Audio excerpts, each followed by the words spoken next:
appreciate all of you and your testimony, and very, very interesting. I hope we can get to some deep substance on it today. I now recognize the gentleman from North Carolina, Mr. Knott, for 5 minutes. Thank you, Mr. Chairman. To the witnesses, thank you for coming to testify today. This is sort of a novel topic, but as each of you have stated clearly, this is a very important topic, and development around the blockchain technology, AI technology, it's something that is sort of it's only going to become more prevalent and more dominant in just about every area of our life. What's up, everybody? Welcome back to True Voice. I'm your host, Andrew. Today, we got to talk about a congressional hearing that really pulls back the curtain on something big: the rise of artificial intelligence, blockchain, and how criminals are already using it.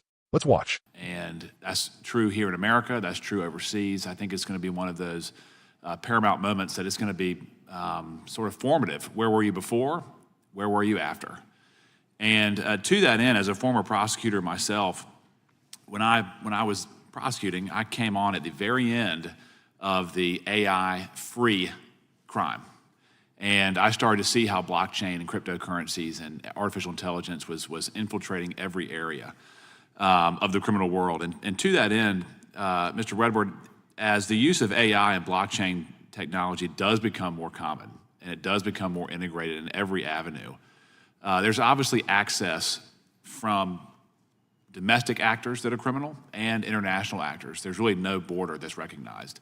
How does that impact the criminal infrastructure, as it were, when you look at domestic versus international crime in that relationship? Thank you so much for the question. Yes, I feel like you would uniquely understand this as a former AUSA as well. You know, look, we both prosecuted cases in a world where there were, networks of shell companies and hawalas and high-value art and real estate used to launder funds. But today, as criminal actors are looking to blockchains and cryptocurrencies, we can trace every transaction on an open public ledger, right? There's no more bulk cash smuggling. There's TRM to track and trace the flow of funds. So I think what we see right now is this really interesting convergence between AI crime, as we're going to discuss today, and crypto.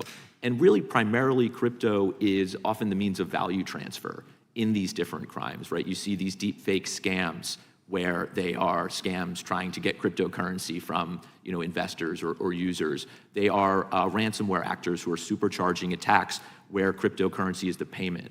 The significant difference now, as we're investigating crimes as prosecutors and law enforcement, is that we can trace and track every one of those payments on open public ledgers, which allow us to do financial crime investigation really better than we've ever done it before. Is there the ability, as you see it, to pinpoint with specificity criminal activity, and I would say more importantly, going back to the trust that we need in law enforcement, pinpointing criminal actors, because it's such a foggy space to many people? Can you pinpoint the actual criminal as opposed to just criminal activity? It's a great question, and absolutely in many circumstances. What we're doing essentially at TRM is we're taking that raw blockchain data, right, those alphanumeric addresses, those crypto wallets, and we're associating them with real-world entities. Oftentimes it's terrorist financiers, ransomware actors, sanctions, for example, and that allows law enforcement to then take that data and track and trace the flow of funds to build out networks.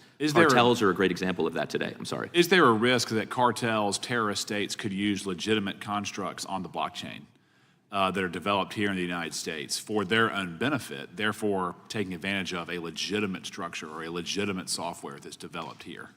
Absolutely. And I think the real challenge for regulators and policymakers is how to ensure that lawful users have access to those types of tools and yet stop bad actors from using them. And to me, the answer is, and the U.S. Treasury Department over the last few years has done a pretty good job on this, target the bad actors, the North Korean cyber criminals, the ransomware actors, the scammers, as opposed to necessarily the lawful services that they're using.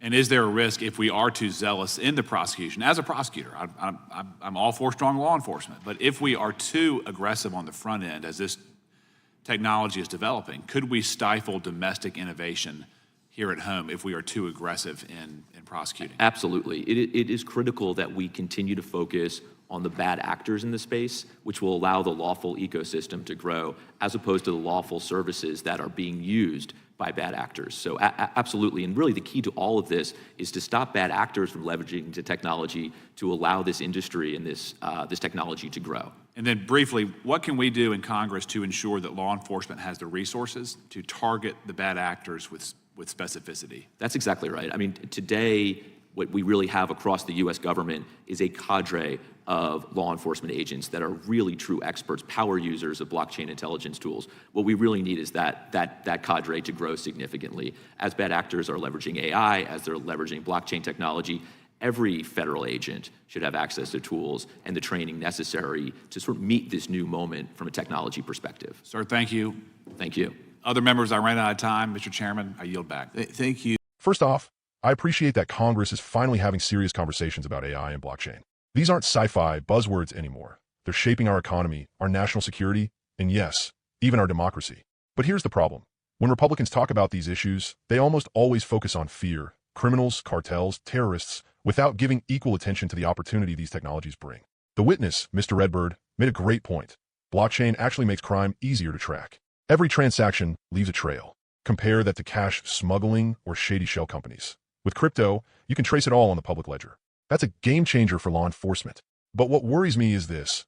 If we overreact, if we regulate too harshly or prosecute too aggressively, we risk crushing domestic innovation. And you know who wins if that happens?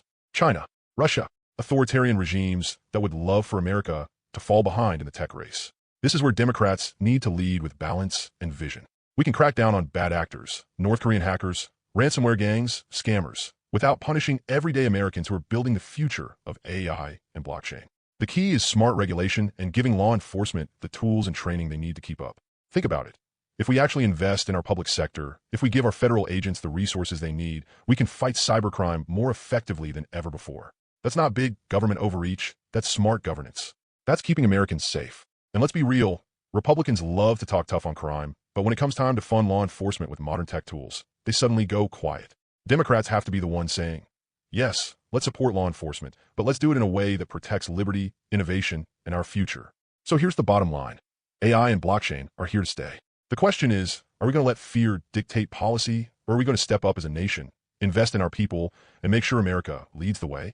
As progressives and patriots, we believe in using technology to empower people, not to oppress them, not to let cartels and scammers run wild, but to build a stronger, fairer future for all of us.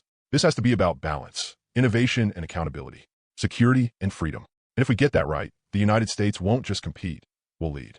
That's all for today's episode of True Voice. I'm Andrew. If you found this helpful, make sure you hit like, subscribe, and drop your thoughts in the comments. Do you think Congress is ready to handle this new AI and blockchain era responsibly? Let's talk about it.